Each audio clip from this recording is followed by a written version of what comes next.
Welcome to Transformative Principal, where you learn how to be a leader and not just a manager of a to-do list. I am your host, Jethro Jones. You can find me on Twitter at Jethro Jones. Your to-do list is a hungry monster that is never satisfied. For the last year and a half, I've helped principals get awards, get promoted, and find the time to do the work that really matters. I recently opened a new mastermind slot. Schedule a call with me and let's overcome the stressed and isolated principal position together. Go to the show notes for this episode at transformativeprincipal.org and click Schedule a Call with Jethro. This episode is brought to you by John Catt Educational, a leading independent publisher with 6 decades of experience supporting teachers and school leaders.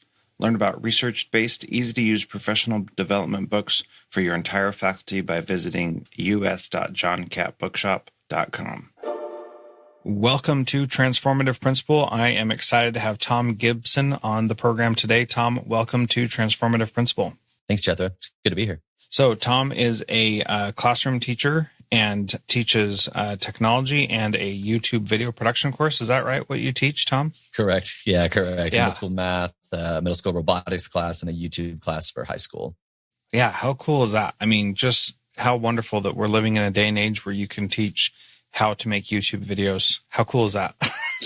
Yeah, it's pretty cool. It actually the idea was the high school principal. He's like, hey, we want to come up with some interesting electives for the high schoolers. And, you know, he knew I had a teacher YouTuber channel. And he's like, what do you think about teaching a YouTube class? I'm like, yeah, that'd be awesome. That'd be a lot of fun. Yeah, very cool. Well, today we are here to talk about how to teach kids about money. And this is something that I hear all the time. We should have learned this in high school about how to handle money and how to use it appropriately. Tell me your thoughts on that idea right there. Yeah, I mean, I think the only financial literacy that I really remember from grade school was my senior year, Mr. Gossett's economics class, and he was just telling us, y'all need to get yourself a Roth IRA because by the time you're my age, you'll be a millionaire. It's like, I'm like, I don't know what a Roth IRA is, but I guess I should get one in my 20s. And like, that's all I got. You know, I didn't really learn about budgeting. I didn't really learn about, you know, saving, spending, investing, or anything like that. And then when I got out of college, my dad gave me The Total Money Makeover by Dave Ramsey, which the main purpose is to get out of debt and stay out of debt. But he had a lot of principles in there that I'm like, this is kind of how I want to live my life. I want to spend less than I make. I want to have a plan for my budget. I want to actually save for the things that I want and not go into debt for the things that I want. And that kind of, I ended up taking that into the classroom when I taught 5th grade for a few years, and I came across a book by Rafe Esquith, and the whole purpose of the book wasn't financial literacy. It was just about like his classroom and how you teach and engage with kids. But he had this one little section on what he called a classroom economy, and kids had classroom jobs and they got salaries for their classroom jobs, and they used those salaries to pay rent on their desk. They used those salaries to pay fines for any misbehavior, and they used that classroom money to buy things in a classroom store or in a monthly classroom auction. And I was like, okay, this seems like something I would love to do. But it wasn't until I kind of saw another teacher kind of doing it. He only wrote like 6 pages on it. I'm like, I need a whole book on like how he actually set this classroom economy up. But that was kind of like the basis of like me having my own, not learning financial literacy until I was kind of out of college and trying to pay off my student loans. And then also coming across another teacher that was doing something like this with his students. Yeah. And as a classroom teacher myself earlier, I wanted to do a classroom economy, but then I realized it was too much work and I didn't want to do it anymore. But I also read Rafe Esquith's book. I believe it's Teach Like Your Hair's on Fire. Is that the one you're talking about? That was the one. That was it. Yeah. Yeah. So really good book. I also read that and really enjoyed it and thought I'd love to do a classroom economy, but I don't want it to be fake and I don't want it to take a ton of time. Like I want to be teaching. I don't want to be spending all my time managing this money situation. And so you've developed a way to do that for teachers so that it's a lot easier for them to do. So let's talk about your process and what you go through to make that happen so that they're not spending forever dealing with it. Yeah, that was the impetus for it. Because like the first few years that I did it really did take a long time. And I knew how meaningful it was. And even I've had students come back that I had in those first few years that I was doing it. One of my 7th graders, he came back last year when he was a junior just to visit the school. And he was like, "Are you still doing classroom economy?" And I was like, "Yeah, it's changed quite a bit, but I'm still doing it." And he's like, "Yeah, I just remember that final auction when me and Jonah were like trying to partner up and team up with our money and get like that broken iPad that was like in the auction and stuff." And like that told me, it's like, man, that was one of the most memorable experiences for him, was like what we were doing with money. Even though, on my end, I was like, "Oh, this is taking way too long." And I feel like I'm like not as organized as I would like. And things are getting not out of control, but just out of my survey of what's going on. But over the years, I kind of moved away from having paper money. And then I made it all digital, which ended up being such a time saver. And I began to like automate a lot of things with it. And the basis of it was really kind of deciding on my classroom jobs. Like anything that had to be done in the economy, I outsourced to a student. I hired a student to do that. So like students became bankers and things like that. And they were managing the things that were going online on the online bank account. But for my process, as far as what it looks like now, after the years of iterations, the beginning of the year is probably the time consuming part of it, is the prep work and those first weeks with the students. I come up with a list of classroom jobs that I want. And really my list is just kind of tweaking it from last year. Are there any jobs that I want to change, add, or get rid of? But the main thing is having jobs that free up time for you as the teacher. And some examples for me was I have a job called a boards manager where a student writes the agenda on the board for me. And I just share a spreadsheet with them. And then they just pull up the spreadsheet in the morning and see what I wrote on the spreadsheet for that day. And then they color code it and make it all nice and do it for me at the beginning of the day. I have a visual display artist that makes posters for me in the classroom. I have someone who does assistant grading for me, and they don't actually put the final grade on there, but they'll go through quizzes or tests and they'll highlight the first place that a student made a mistake. And so if I see no highlights, I can already see like maybe one quick glance through, but that student got a 100. Or if there's one thing highlighted, I can just go there. And so that frees up a lot of time for me. I have a photographer in each one of my classes that takes photos that I can put on my teacher Instagram page, and they email them to me at the end of the week. The Classroom Economy has an auction every month. And so instead of me providing auction items, I have a student who is the auctioneer take a letter every month to local businesses that says, "Hey, we've got this Classroom Economy thing going on. Would you like to donate items for the auction in our classroom?" And a lot of companies are all on board because they're like, "Oh yeah, we'd love to support financial literacy. And we've got things we can donate." We've had books like the Hunger Games trilogy, like hardcover was donated. We've got these like $50 robotics toys, gift cards to cookie places and restaurants. And sometimes the auctioneer would actually like make something like brownies and auction those off. So they're in charge of that. I don't have to worry about that. And I have a fine officer. They make sure that all the fine tickets are written every week. So if students get fines for misbehavior, like being off task or missing work, or if they were being rude to another student, I kind of jot those down throughout the week. And my fine officer makes sure those tickets get written and then make sure those students pay for them. So I don't have to worry about it. Celebration coordinator celebrates students' birthdays in the class. Attendance monitor takes attendance for me. I have a banker that in each class that helps deposit some money when students get extra supplemental income, because their salaries and their rent are on direct deposit and auto withdrawal. So that's all automated, which is nice. And I have a newsletter writer, someone who organizes the tables when they come in, someone who passes out papers, someone who restocks my supplies, someone who plugs my laptop in at the beginning of the class period and pulls up the class website and projects it, and someone who comes in and opens the blinds at the beginning of the day and turns them off at the end of the day and takes care of that. So I try to outsource as much of my work off to the students, and they also feel a sense of responsibility because they know that these jobs are important. I'm not like, "You're the person that opens the door at the beginning of the day." Like they can get a sense if it's a meaningless job. And so I try to make them as meaningful as possible. And they are meaningful if they are actually saving me time or contributing to the classroom culture in some way. Yeah, I really like that description of all the jobs that you have. And one of the things that I found challenging was that I had already made my job as a teacher super easy. And so I was, I was doing very little prep work and very little, copying and making papers and things like that. And we were fortunate to have a lot of technology in my school. So I was doing a lot of stuff online already. So, there wasn't a ton that I was doing. And that was that was one of those things where I had already had that mindset. And so I had already shaved off a lot of those things that I didn't have to. But I think that is such a key thing to pay attention to, that there are so many little things that we do that just take up an inordinate amount of time, especially if you're a perfectionist, like many educators are. You get started on something and you spend a ton of time doing it. So let's talk a little bit about how the kids keep track of their money. If it's all digital, what does that look like? And how did you arrange all of that? I use a virtual bank, and I've tried several in the past few years. I tried My Kids Bank, which was functional, but the interface looked like it was, from 1999.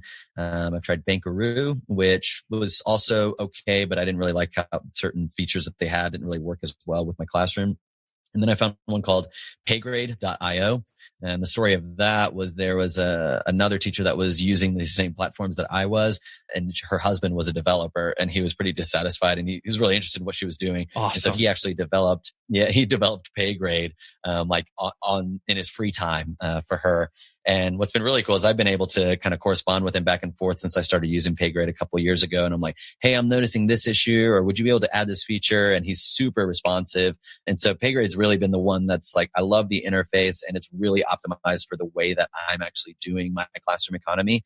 And so I create student accounts, and they are at the beginning of the year, I'll deposit $200 as a signing bonus after I hire the students. Mm-hmm. And when they go in, they can see their checking account, they can see their savings account, and then things like if they have to pay a fine, there's a little section in there called student actions. And so if there's a week where they got an off-task fine, they go in there, click on off-task, and then they apply that fine, and then the $50 is automatically withdrawn. And then they just show that to the fine officer, who checks it off on the clipboard to show that it's been paid.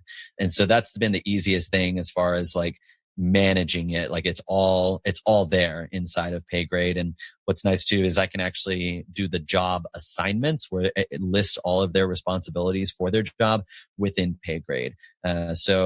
And I can do like what I want their salary to be. So my boards manager gets $1,600 a month. And so from all my classes, I can just say, okay, this student's the board manager from this period, and this one's from this period, and this one's from this period. And then it just goes in whenever they log in, they'll see their responsibilities as the boards manager. And what's nice is if I go in and I just want to change the salary for the boards manager, it'll go ahead and automatically change that for each one of those students that has that assigned. So it's all in one place, which is nice. And I know they just came out with like some extra premium features. Like Paygrade, everything that I do on Paygrade right now is under the free version, but they've added things like stocks and other assets, and like separating your students into specific classes, and lots of little things to kind of enhance the classroom economy experience, which I wouldn't recommend for a teacher doing it for the first time, but it is really cool to kind of see some of those options and start playing with some of those. Yeah, and start trading cryptocurrency with your exactly. money. There is an option, so you can awesome. Have like some kind of like electronic e-coin or something like that. John Cat Educational supports high-quality teaching and learning by providing publications that are research-based, practical, and focused on the key topics proven essential in today's and tomorrow's schools. Visit us.johncatbookshop.com to see the latest publications, whose exciting ideas include overcoming the extrovert ideal in our schools, creating bottom-up transformation that promotes buy-in from all educators, and improving formal and informal continuous learning opportunities for teachers. These books, used by educators of all roles across North America and worldwide, amplify fresh, engaging voices with practical strategies to create transformative change. Learn more in our show notes. So I think that piece of taking care of all the money aspect is a big hurdle for most teachers. What about the student investment in it themselves? Like, how do you get them on board so that it's not some lame thing that you're doing that they have to be part of, but it's something that they can actually get behind? Yeah, student buy-in is pretty big. And the biggest thing I do is the idea of getting classroom money for the most part gets a lot of kids excited, particularly when you're working with kids that have never really, they're not even old enough to have a job yet. I can get to make money. So the beginning of the year, part of that buy-in process is they actually have to apply for their top 3 jobs. And I go through all of the jobs and what the responsibilities are. And the top paying jobs, a lot of them have to get like supplemental things with their application. And so like the boards manager has to turn in a handwriting sample. example. My person who makes posters in the room has to design a small poster on why they should be hired. The assistant grader needs a letter of recommendation from someone that's not their parents. And my photographer needs to turn in a photography portfolio. And so it's forcing them, if they really want to get paid a lot of money, to put a little bit of extra work in, which actually increases some of that buy-in. And as much as possible, I try to give them one of their top 3 jobs. And when they fill out their application, which I use a Google form for, they have to say why they'd be a good fit for each of the jobs that they put in their top 3. And I told them, we had a whole conversation on I don't want you to say you want this job because you want a lot of money.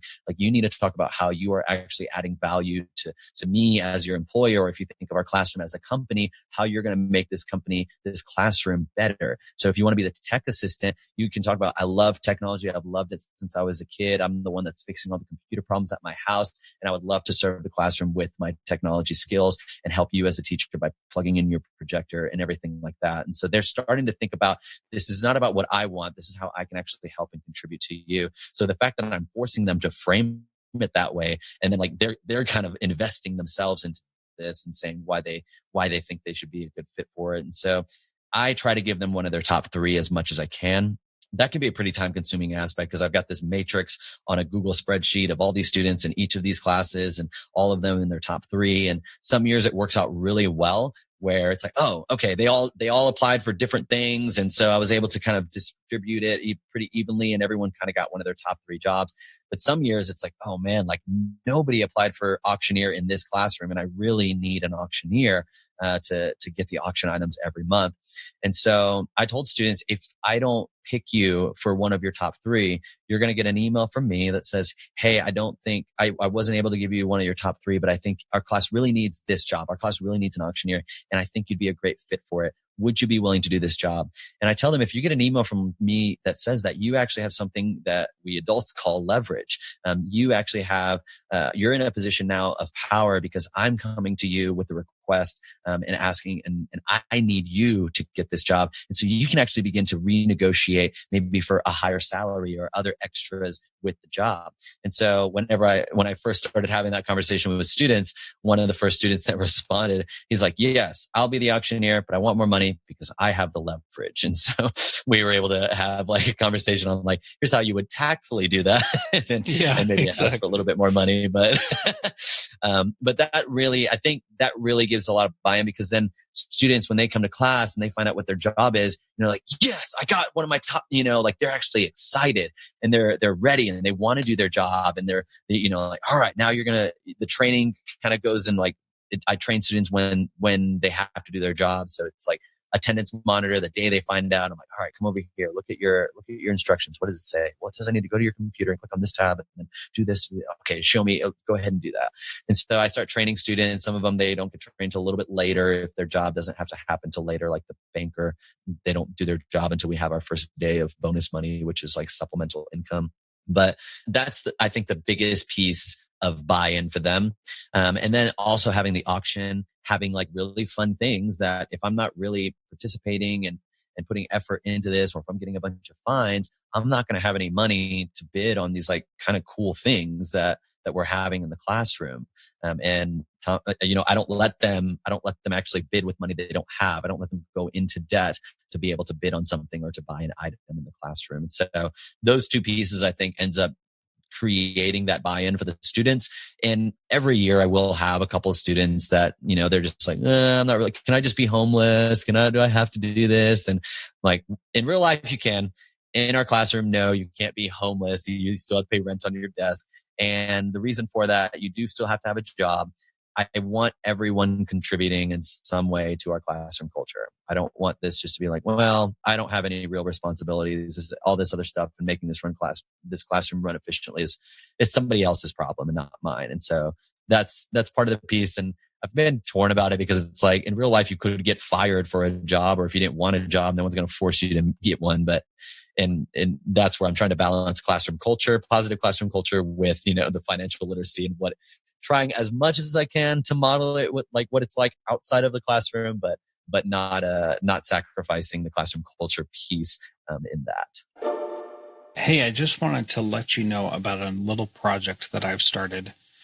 What I'm trying to do is help schools who are going to have a different graduation this year get guest commencement speakers. So if you're going to have a different kind of graduation ceremony this year than what you traditionally do, and you'd like to get a guest speaker to help you out, go to guestcommencementspeeches.com for a free service to connect you to a guest commencement speaker. These are people that I am curating to help connect, because that's one of my gifts, is being a connector, and I want to help connect people with others who can give great speeches at their school. So that's guestcommencementspeeches.com. I'd love to have you check that out and sign up to have someone awesome come speak at your school. Yeah, I'm really glad you brought that up, because that's an important piece also, this idea of, forcing someone to work. And, the stakes are pretty low if you don't have a classroom job, but the stakes are a lot higher if you don't have a real job, especially if you have a family and you got to provide for them and all that kind of stuff. So being able to, stress the importance of being a contributing member of your classroom society, and then also, being able to get the things that you want to get and things like that. So yeah, I think that's really important. Yeah. And that also ends up bringing up another conversation that students will sometimes ask about if a student's in debt, if they're like, oh, can we just give them money or loan them money?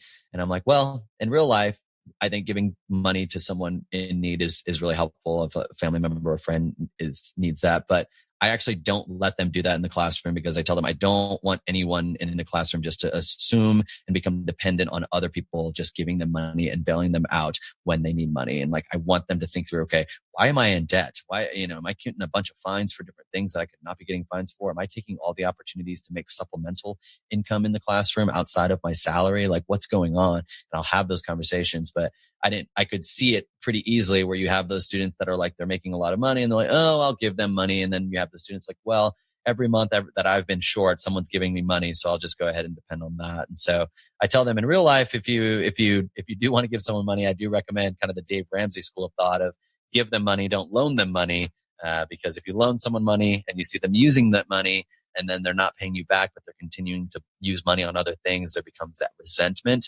Whereas if you just give someone money as a gift and you don't have any expectations of getting paid back, it becomes that it is a gift and you do help them out. So it brings up more opportunities for how do I want to handle my money when I'm actually making real money outside of this classroom?